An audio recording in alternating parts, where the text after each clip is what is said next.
재단법인 공공상생연대기금 창립 3주년 기념 토론회를 시작하도록 하겠습니다.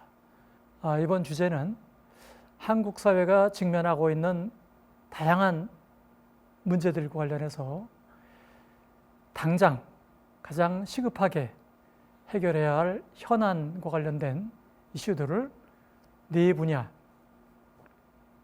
경제, 노동, 복지, 정치 분야에서 어떤 당면 과제를 가장 먼저 해결해야 할지 네 분의 의견을 듣도록 하겠습니다. 그럼 먼저 복지 분야부터 의견을 듣도록 하겠습니다. 시급하게 해결해야 될 게 한두 가지가 아니어서 뭘부터 말씀드려야 될지 모르겠는데요. 이제 아마 12월쯤에 발표될 것 같은데 사회보장위원회에서 전국민 인식조사를 한 결과가 나왔는데요. 거기에 보면 이제 국민들이 어려움을 호소하는 것이 뭐냐를 물어봤어요. 1위가 이제 실업 및 일자리 문제고요. 그 다음에 이제 2위 그룹이 한 몇 가지가 있는데 빈곤 해소의 문제 등등이 있는데 거기에 또 이제 기본소득이나 전 국민을 대상으로 한 소득보장제도에 대한 욕구 이 두 가지를 말하더라고요. 연령별로 보면 이제 청년 같은 경우는 특히 이제 실업 및 일자리와 기본소득에 대한 욕구들이 상당히 높았다라는 생각이 들고요. 그리고 이제 소득 상실이 가장 큰 위험으로 다가가고 있다라는 뜻이겠죠. 그리고 이제 3차 대유행이 예고되고 있고 그래서 가장 시급하게는 저는 일단 긴급재난지원금, 3차 긴급재난지원금이 전 국민에게 보편적으로 지급돼야 될 필요가 있다라는 생각이 들고요. 그리고 두 번째 지급한 거로 말씀드리자면 사회보험 개혁이 정말 절실하게 필요합니다.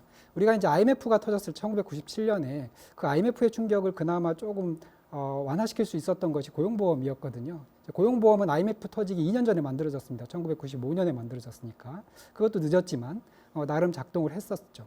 근데 지금은 이 고용보험 제도가 잘 작동하지 않는다라는 얘기는 오랫동안 있었음에도 불구하고 전혀 개혁을 못 해왔었는데 이제 팬데믹에 직면해서 정부가 이제 뭔가 하려고 하고 있는 거죠. 전국민 고용보험 제도라고 하는 이름으로 뭔가 하려고 하고 있는데 너무 느립니다.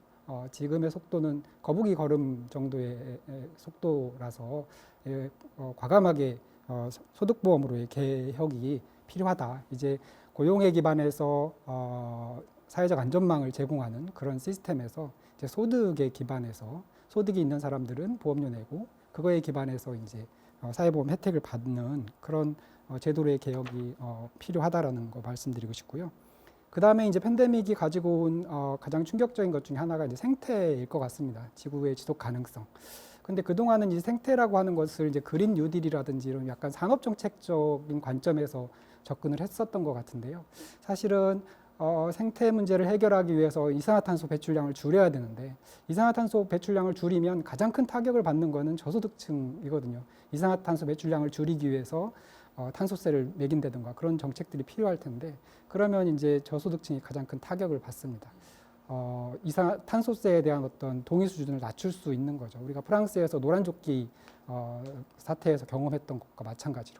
그래서 이러한 생태 문제를 해결하기 위한 접근 방법, 예를 들면 탄소세의 과세, 그리고 그것을 탄소배당이라고 하는 어떤 분배의 문제와 같이 결합해서 사회적 수용성을 높일 수 있는 방법들이 가장 시급하게 또 필요하지 않을까라는 생각이 듭니다.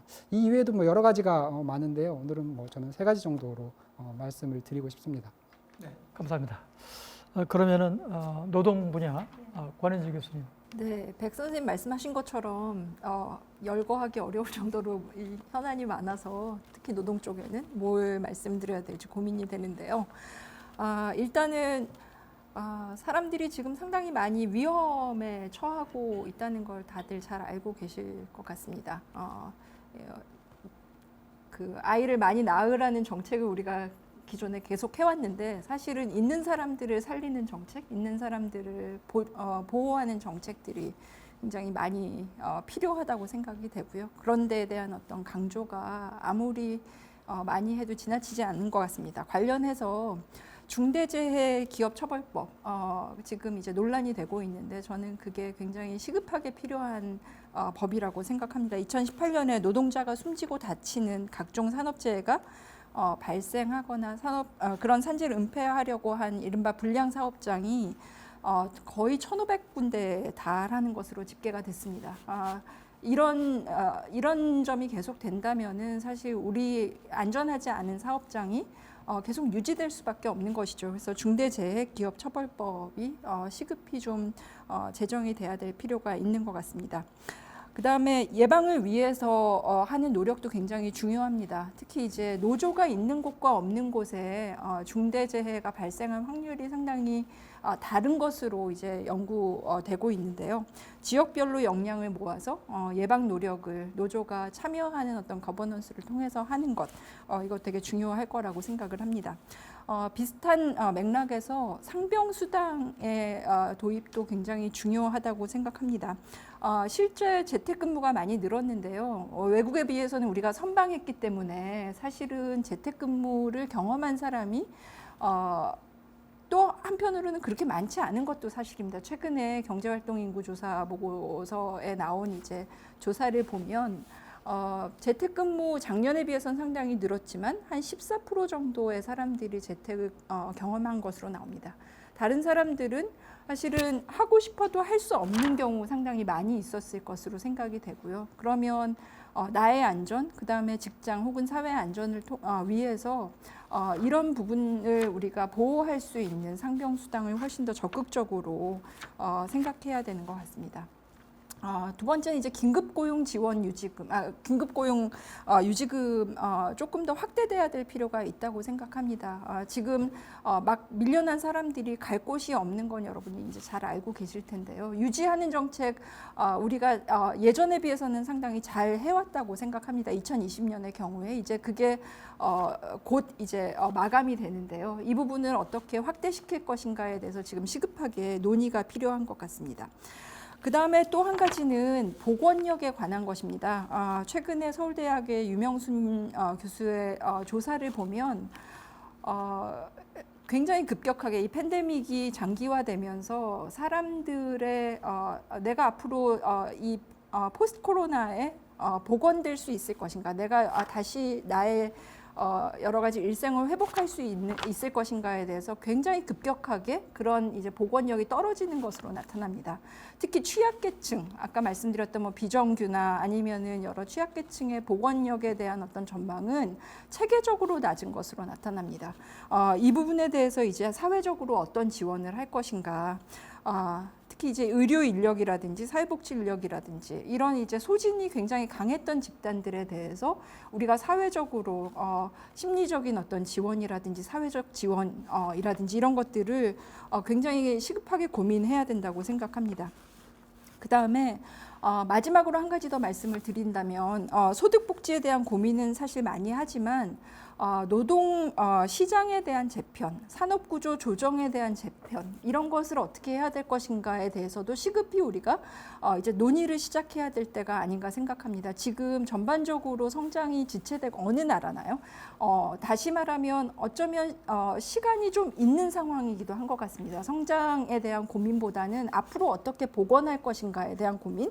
그럴 때 단순히 소득의 부분뿐만 아니라 노동시장의 재생력을 어떻게 확보할 것인가. 여기서 굉장히 중요한 이슈 중에 하나는 고용 서비스의 인프라를 확충하고 굉장히 대대적으로 확충하고 그 다음에 그 인프라를 그냥 일자리를 확산하는 데만 생각할 것이 아니라 전문화하는 것. 그래서 아까 말씀드렸던 여러 가지 부분에 있어서 그런 고용 서비스 인프라가 작동할 수 있도록 사람들에게 여러 가지 지원을 종합적으로 해줄 수 있는 혹은 중소기업에게 종합적으로 지원할 수 있는 이런 시스템을 지금 갖추는 것이 매우 중요하다고 생각이 됩니다. 네, 감사합니다. 그러면은 경제 파트에 대해서는 어떻게 생각하시는지? 단기적으로 지금 이제 소득 보장과 관련되는 것이나 복지, 그다음 노동시장과 관련된 것은 두 분 교수님께서 말씀을 해주셨으니까 저는 산출과 관련된 부분을 해서 좀 말씀을 드리면 앞에서도 말씀드렸듯이 한국의 지금 제조업을 비롯해서 여러 가지 수출이라든가 이런 것들이 굉장히 정체되고 있거든요. 그거는 단기적으로 코로나 상황에서의 문제뿐만이 아니라 그 이전부터 누적되어 왔던 것들인데 이 누적된 위기가 코로나 상황으로 해서 훨씬 더 큰 타격을 받고 있는데요. 이 또한 마찬가지 우리 다 알고 있듯이 한국만 그런 것이 아니라 한국 다른 국가들과 비교해서는 한국이 굉장히 좋은 상태인데도 불구하고 현재 그 위기의 상황이 지금 지속되고 있는데 이 부분과 관련돼서는 그 정부가 직접적으로 산출을 증가시킬 수 있는 수단은 소득이라든가 이런 걸 보조를 통해서 수요를 창출하는 것. 이건 아까 교수님들이 말씀하셨던 것이고요. 또 한 가지는 R&D 투자와 관련된 지원을 할 수 있지만 나머지 부분에 대해서는 지원을 많이 막혀 있는 것들이 지금까지의 과정이었는데 그런데 이제 그 그린 뉴딜과 관련돼서 말씀드리면 파리 기후 협약 이후에 그 재생에너지와 관련된 분야에서의 투자와 지원과 관련돼서는 국제 규제가 오히려 WTO에서도 그것은 제재를 갖지 않고 있거든요. 그렇기 때문에 지금 그래서 이제 정부에서도 그린 뉴딜과 관련된 이야기를 발표를 했고 그다음에 2050년까지 대통령께서 그 탄소 제로에 대한 발표를 했는데 구체적인 로드맵이나 실행 계획은 사실 나와져 있지 않고 기존에 있던 산업 정책들을 이렇게 조합해서 그린 뉴딜의 형태로 발표한 측면들이 있는데요. 일단 먼저 해야 될 것들은 제 생각으로는 그 앞으로 어떤 과정을 통해서 우리가 화석 연료에 대한 의존도를 줄일 것인가에 대한 로드맵이 먼저 나와야 되고요. 그 로드맵의 기초에서 에너지 기본 계획이 나와야 합니다. 지금 현재 에너지 기본 계획에 따르면 3차 에너지 기본 계획에 따르면 대략 한 30에서 35%까지 그 2040년까지 그 탄소 배출량을 줄인다고 하는데 이 정도로 갖고는 2050년에 그 탄소 중립으로 가는 데는 거의 불가능하거든요. 근데 파리 기후 협약에 따르면 매년 7%씩 그 2030년까지 감소를 시켜야 탄소 중립으로 갈 수 있는 기본적인 틀이 만들어진다 할 정도인데 우리는 그와 같은 것과 비교해 봤을 때는 너무나 느슨한 방식으로 되어 있다는 것이죠. 그런데 탄소 중립으로 가기 위해서는 재생에너지 부분의 발전 비율을 높여야 되는데 그 마찬가지로 석탄 부분의 발전 비용을 낮춰야 되는데 지금 현재 우리가 발전 부분에서만 따지면 대략 한 67%의 그 석탄 발전, 화석 연료에 대한 의존한 측면들이 있거든요. 그리고 거기에 대한 대안으로 제시하고 있는 것이 소위 가스 터빈, 그 LNG라든가 가스를 통해서 그 발전을 하는데 그 가스 터빈 발전도 대략 그 석탄 발전이 그 배출하는 CO2의 70%에서 80%까지 배출하는 거거든요. 그리고 국제 기준에서 맞춰보자면 그것조차도 굉장히 한계가 있는 것입니다. 그런데 문제는 현재 그 앞에서도 말씀드렸듯이 우리 제조업 기업들도 그렇고 다른 산업 분야에서도 그렇고 굉장히 낮은 가격에 즉 석탄 발전을 통해서 발전된 에너지를 사용하고 있는데 거기에 너무 익숙해져 있거든요. 우리 시스템 자체가. 그리고 만약에 재생에너지 중심으로 가게 되면 공급 가격 자체가 높아질 수밖에 없기 때문에 이 부분을 통해서 산업이 이루어진다면 또 상당 부분의 기업들, 한계 기업들은 도산될 가능성도 배제할 수 없는 상황입니다. 그럼에도 불구하고 현재 우리가 그 석탄 발전의 의존도를 계속 유지하고 우리가 이 시스템에서 새로운 에너지 체제로의 전환이 하지 못하게 된다면 장기적으로 봤을 때 훨씬 더 소위 자초자산이라고 하는데 석탄 발전에 의존하는 어떤 시스템으로 유지되다가 그것에 대한 어떤 그 피해, 어떤 피해가 있냐면 대표적인 게 이제 수출과 관련되는 것인데 이미 그 유럽 같은 경우는 재생에너지 비율도 한 27%까지 30%까지 올라가는 수준이고요. 미국조차도 재생에너지 발전 비율, 그러니까 풍력이나 태양광 에너지 발전 비율이 원자력이나 석탄 발전 비율보다 더 낮게 되었거든요.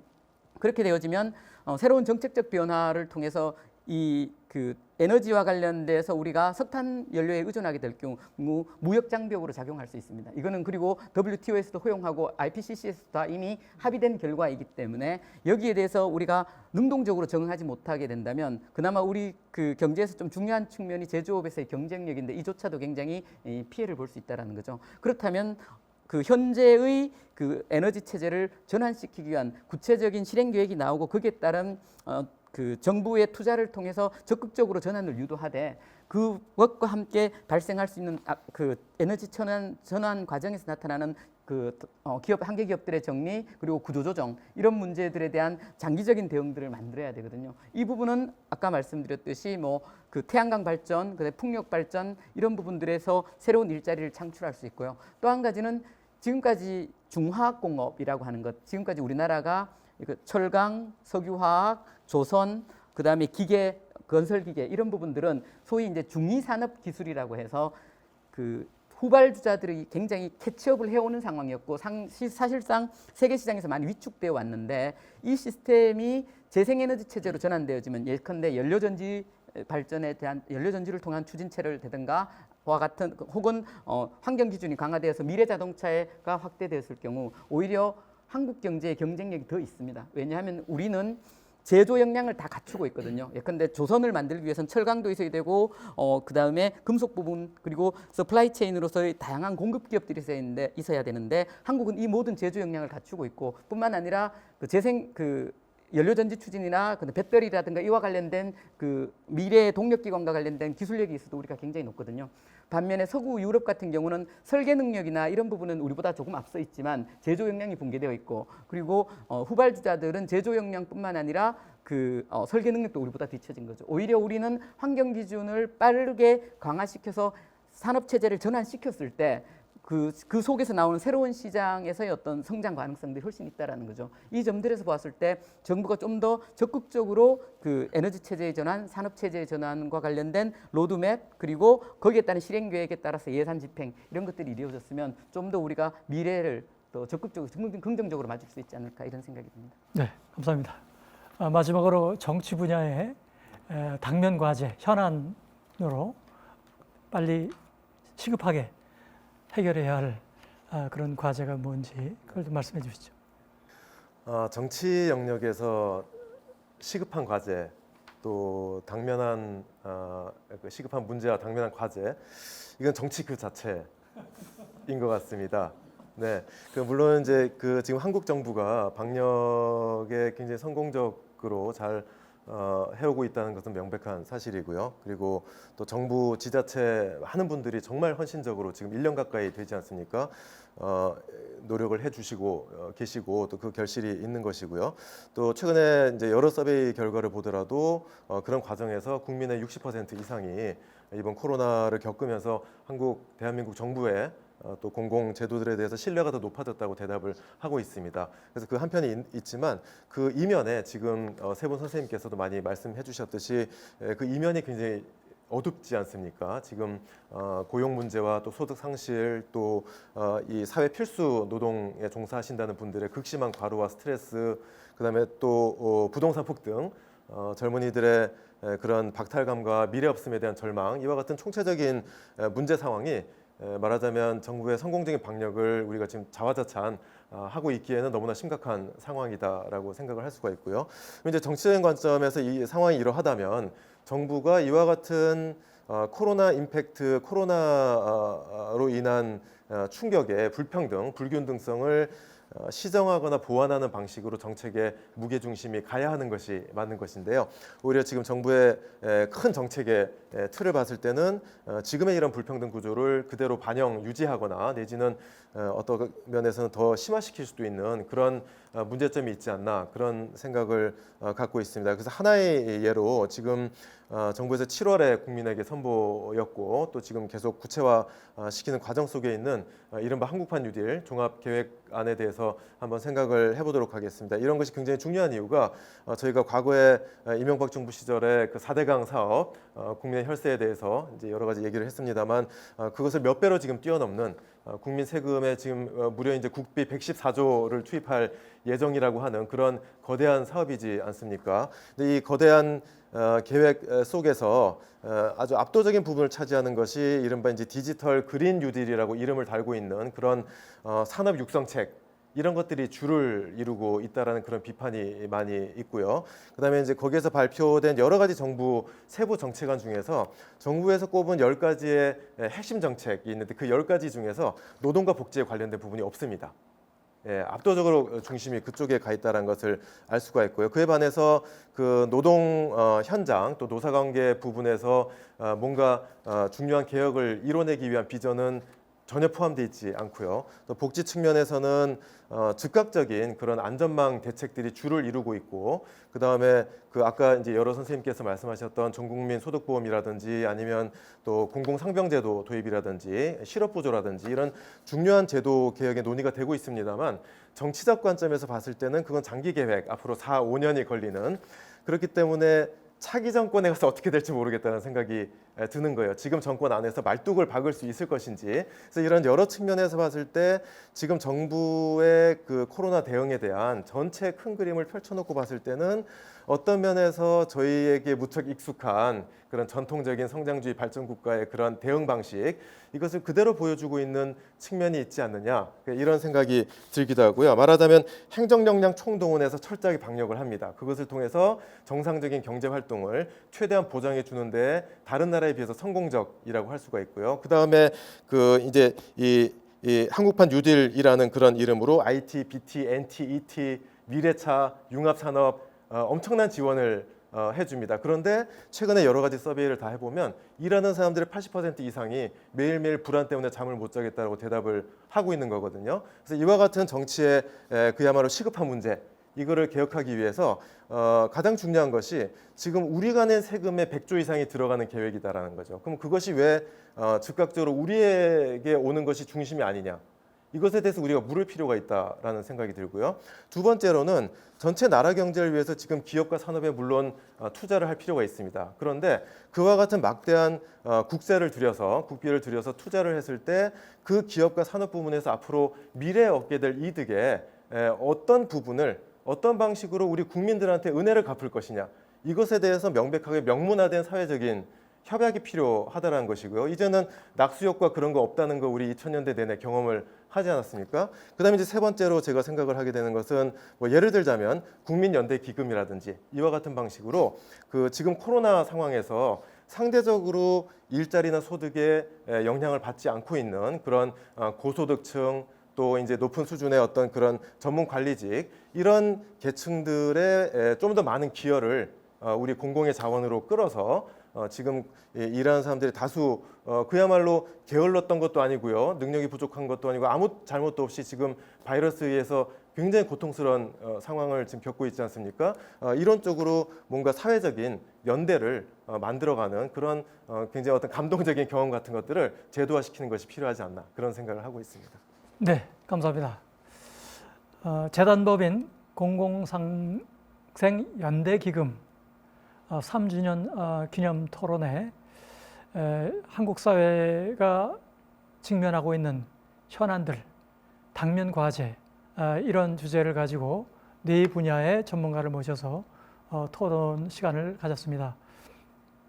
이러한 토론이 한국 사회가 한 걸음, 두 걸음 더 앞으로 나갈 수 있는 밑거름이 되리라 기대하고요. 그리고 지금까지 시청해 주신 여러분들께 감사를 드리면서 토론회를 마치도록 하겠습니다. 감사합니다.